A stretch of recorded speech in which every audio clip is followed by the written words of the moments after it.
off to me.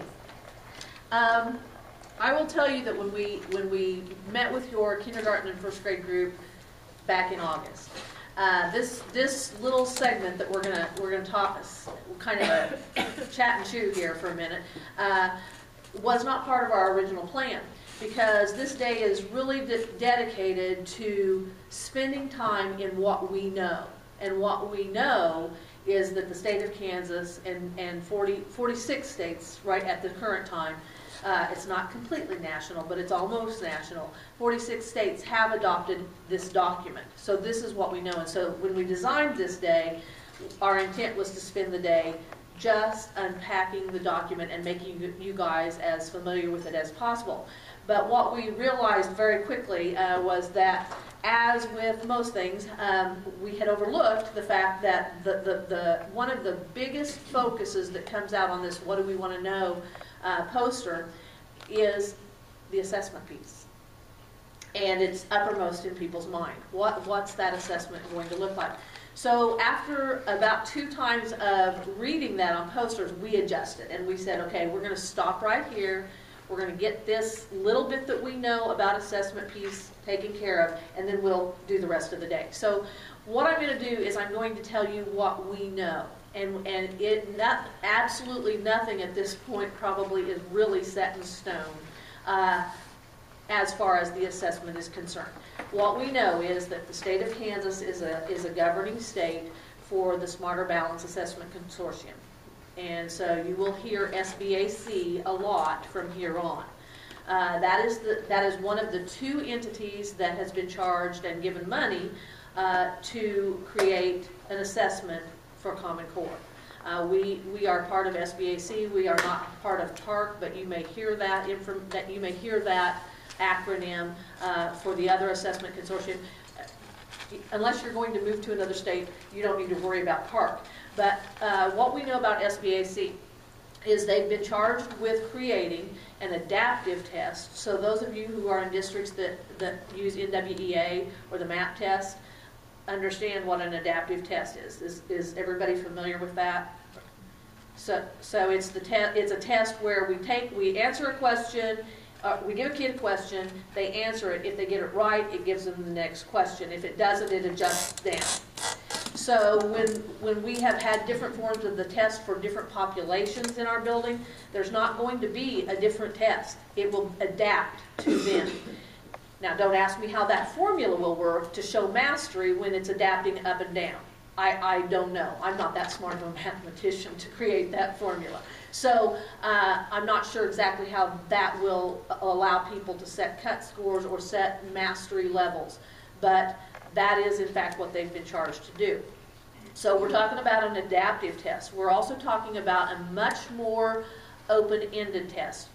For those of us that have been around a while and have taught upper grades where we give the state assessment, we used to have a problem-solving section to the test where kids were given a problem situation, they solved it, they did writing about it, and we had to grade that. That went away, I believe due to funding issues. So that went away, and we went strictly in the state of Kansas to a multiple choice test. That's not going to happen. There will be, if there's a multiple choice section, it won't be very much of our test anymore. There may be more of a multiple mark situation, and also much more problem solving and tasks that children have to work through, which, as we've started to look at some of those, the drafts of some of those for different grades have come out, and we're going to have to change the way we do business in classrooms. If kids are going to be able to have lengthy problem-solving situations, multiple steps, multiple content areas that they're having to pull together and make connections between, we are going to have to do business differently in our classrooms from kindergarten on.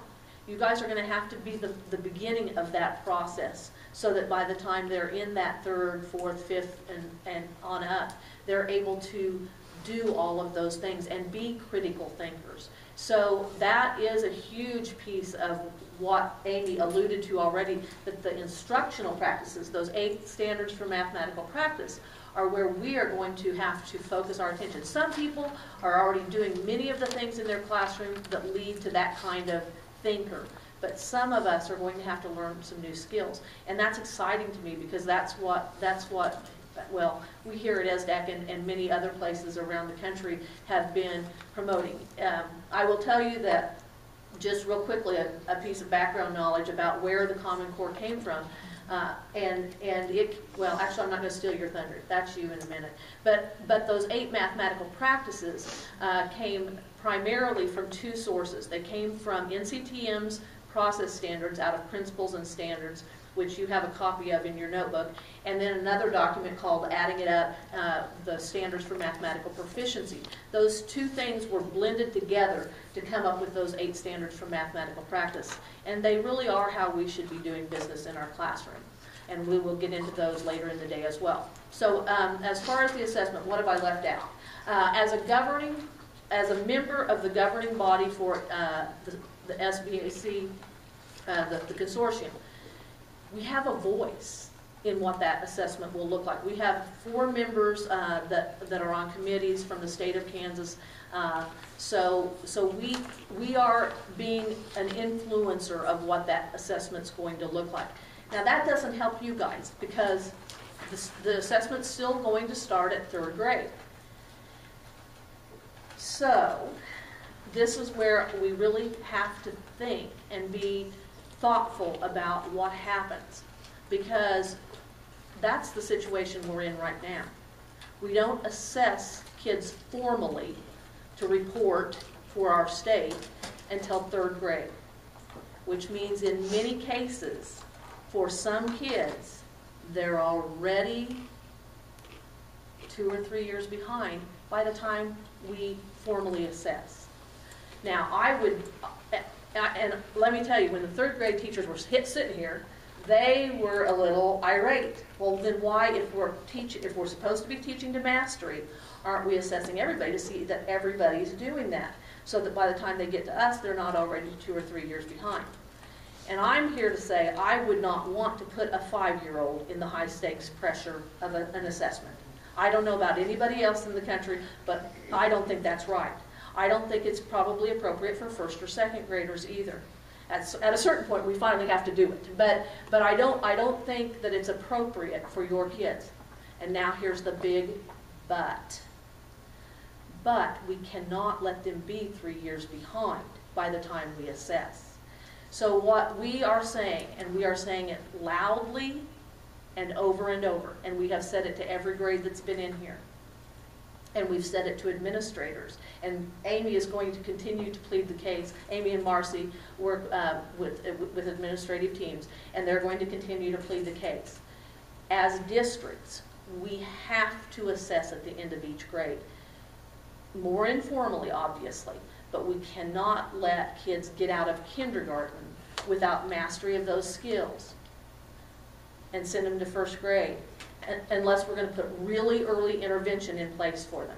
We've got to have mastery so that we're not perpetuating what we've had in the past, which is kids being behind. So what we're saying is that as a district, we're going to have, as districts, because I don't think the state's going to do it for us, that there's not enough manpower at the state, there's not enough money at the state. We're going to have to come up with something that says, these are the skills for kindergartners. At the end of kindergarten, they've mastered all of them or all but this 1 or 2, and we're going to intervene in 1st grade immediately on those skills. I mean, I think that's the only way it can work and benefit the kids and make sure we don't end up with these huge gaps as we go.